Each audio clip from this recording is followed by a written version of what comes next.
Hey, welcome back to the program. Okay, this caught my eye. I'm over at familycouncil.org, and I'm reading an article that says that up in Canada, okay, there was a man who had ALS, okay, and he was denied 24-hour home health care services due to the money that it cost. Okay, so he's denied health care. So then the man, because he was denied 24-hour service, opted to then commit suicide under Canada's assisted suicide laws. Unbelievable, if you think about it. Here to talk more about that with us is Family Council's David Cox. David, great to have you on the program for the first time. How are you? I'm doing good, Paul. How are you? Thanks for having me on here. I'm doing fantastic. What can you tell us about this story? Sure. Well, one issue that we work on very closely at Family Council is physician-assisted suicide and euthanasia. And this is an issue that comes up.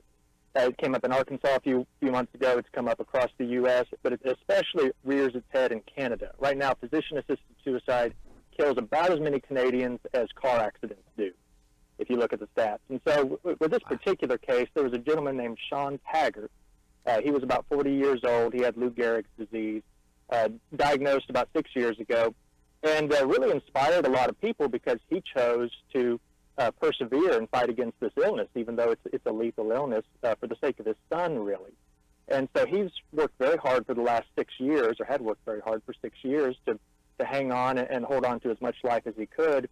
And back a few months ago, suffered a cardiac arrest and needed to be placed on a ventilator. And, of course, if you're on a ventilator, you need 24-hour health care, really, because of the nature of that kind of health care. And the Canadian government would only give him about 20 hours of health care. They didn't want to spend an extra $250 a day for a full 24 hours of in-home health care for this gentleman. And so in the end, he exhausted all of his options trying to get the Canadian government to pay for his health care under their socialized medicine system. And when they didn't do that, he decided to use lethal injection, which is something that they offer in Canada, if you will, under physician-assisted suicide. And that's sent a lot of shock waves through Canada and here in the U.S., where people are just floored that somebody would end up having to commit suicide because they can't afford health care. Yeah, and what I'm thinking here is, the government healthcare system up there, at least from a monetary standpoint, they're happy with the results, right? I mean, that's what's so dangerous and evil about this. Yeah, absolutely. And it would be easy to say, well, this is just an example of why we don't need socialized medicine. Obamacare, Medicaid expansions that we're seeing offered by some of the more progressive candidates and politicians. We would say, well, yeah, of course, that's what happens when you have socialized health care is the government doesn't want to pay for your treatment because it can be so expensive. But, we're seeing this right here in the U.S. with states that have legalized physician-assisted suicide. Right now, if you look at the stats, about 3 to 5% of the people in Oregon who opt for physician-assisted suicide do so for financial reasons. We've seen stories out of California and Washington where insurance companies or Medicaid programs have said, we won't pay for chemotherapy, we won't pay for certain life-saving surgeries, but we will pay for assisted suicide drugs under the state's assisted suicide program. And so this is a problem whether you're in a socialized country, a socialist country, or if you're in a capitalist country. It's really just something that's the nature of physician-assisted suicide. It's a problem that goes with it. So, I mean, fundamentally, it's essentially reflecting the fact that we do not value life the way we used to in society. Would you agree with that? I would. And what you end up with are these situations where accountants and actuaries sit down and they try to calculate the dollar value of somebody's life. And they say, well, here's a 40-year-old man with ALS. He's not going to get any better. His life isn't worth as much as somebody who's younger or doesn't have this terminal disease. And so they try to put a dollar value on it. And that's wrong. I would say that's definitely wrong. But that's what you open yourself up to if you legalize physician-assisted suicide in your state. You think assisted suicide's murder? I do. Yeah, I think, if you want to get philosophical about it, it's an unjustified homicide. It's whether you take your own life or somebody else's life, there's just no justifying it. Wow. Yeah, I mean, and I know Family Council, I mean, y'all's mission is to protect life from conception to natural death. That's the key word there is natural death. Yes, absolutely. We don't have any right to go taking our own lives or telling other people that their lives aren't worth living. And again, with physician-assisted suicide and euthanasia, that's what you end up doing, unfortunately. Wow. We also have this other article back on the 27th. Again, it's at familycouncil.org. This headline: Pro-suicide group helps dementia patients request starvation. Again, we're talking with David Cox from the Family Council. What is this story about? Pro-suicide group helps dementia patients request starvation. Yeah. Well, that one gets a little bit complicated, so I'll try to break it down. In most states, I think 41 states right now, assisted suicide is illegal, and Arkansas is one of those states. And so to get around those anti-suicide and anti-euthanasia laws, pro-suicide groups like Compassion and Choices, which is the group we're talking about here. Compassion and Choice has been around for a number of years. They used to be called the Hemlock Society. They advocate physician-assisted suicide and euthanasia. They're helping people craft what they call aggressive advance directives. And these are advance directives where a person will put in writing, hey, once my illness reaches a certain point, or once I reach this certain point with my health care, then I no longer want to be fed. Please don't give me food. Don't give me water. Just let me starve or die from dehydration.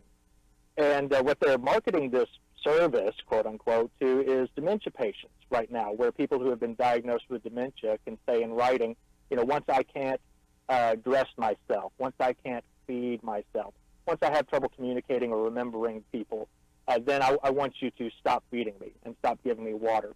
And I actually sat down on the Compassion and Choices website.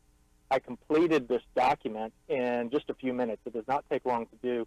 It was actually really scary how quickly and easily I was able to craft a document that I could use to put in writing that says, I don't want to be given food or water if I come down with dementia. But, Paul, where this is really a problem is the area for abuse, where family members who don't want to take care of a dementia patient could, in the privacy of their own home, craft one of these documents saying, please don't give my loved one food or water, and they could have their loved one who has dementia sign off on this document, and the dementia patient can't look out for their own interests oftentimes, and so there's just all kinds of problems because there's no oversight on these advance directives, quote unquote. There are all kinds of areas where they could be abused and used to starve people to death and really euthanize people by starvation is what we're talking about. The idea that starvation is the answer because you have a patient that has problems buttoning or unbuttoning their shirt, is that an actual reason that's listed on this document? That is, yeah, trouble getting dressed, and actually the document goes farther than that. You could add your own reason to it if you wanted to.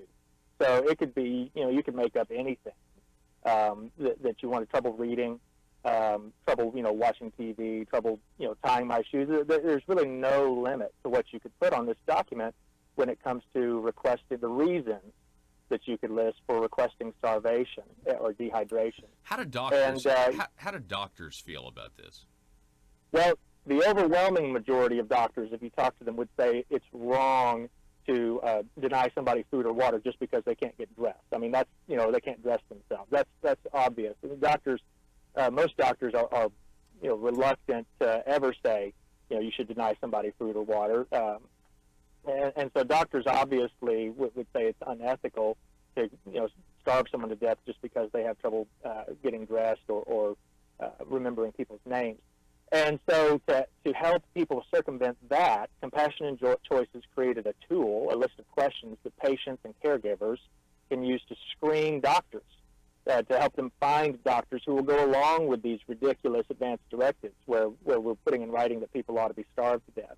And so it's a way, basically, Compassion and Choices helps people find, I would say, pro-suicide or pro-euthanasia doctors who will go along with their plans for starvation. Yeah, and the name of the group is Compassionate Choices. That's pretty insidious too. Now, what does this mean here in Arkansas? I mean, because I know, I believe State Representative Dan Douglas, he actually filed an assisted suicide bill. I mean, it went down in flames in Arkansas earlier this year. But I mean, is this right now? Is there anything we could do in Arkansas to try to stop this kind of quote health care end quote? Mhm. Not legislatively at the moment, obviously, because the legislature's not in session.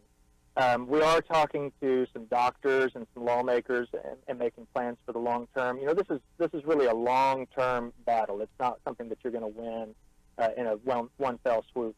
And so, we're aware of some cases anecdotally where some patients may have been denied food or water. We're aware of some cases anecdotally where doctors may have given patients a lethal dose of opiates or something like that. And, not a whole lot of evidence that we could go on necessarily to take somebody to court. So I think the issue long term is going to be how do we bring more oversight to end-of-life health care? And then also talking to Arkansans and saying, basically we need to have high expectations of end-of-life health care in Arkansas. And I think that's going to mean just Arkansans expecting a lot of their doctors, their hospices, palliative care experts, asking a lot of questions and really thinking about these issues. A lot of people don't give much thought to end-of-life issues like, terminal health care, assisted suicide, euthanasia, just because it's not on the radar. And, I think having conversations about it and educating people is going to be key. Yeah, absolutely. I mean, if Arkansas, by the way, I just want to reiterate here, if we have laws against assisted suicide and yet somebody fills out one of these little forms, what's the difference between like, Jack Kevorkian, giving you, a shot, that's going to kill you, or, you kind of circumventing the law barring that by filling out some form that says, no, starve me, or somebody else could fill out the form, starve this person if they can't do X, Y, or Z, if they can't tie their shoe. I mean, that's kind of going against the spirit of the law, is it not? It is, and that's why I say it lives in a legally gray area. You talk to some attorneys that they could say, well, I think you can argue that this is physician-assisted suicide and it's illegal. Others will say, well, there may be some technicalities with the law that would permit this. But, at the end of the day, it's really a matter of who's going to report it and oversee it. If the doctor's in on starving the patient to death, if the family's in on it, if the patient can't stand up for themselves, then, the issue really becomes then how would you even police it and prosecute it, even if it were clearly illegal. And so I think that's why, we're talking to doctors about ways that we can bring more oversight and transparency to some of these issues without burdening really good doctors who are trying to help and provide legitimate treatment to cancer patients and people who have terminal illnesses. Wow. One of the just natures of this beast is if you're not careful, you end up, it's sort of like, we could liken it to gun control.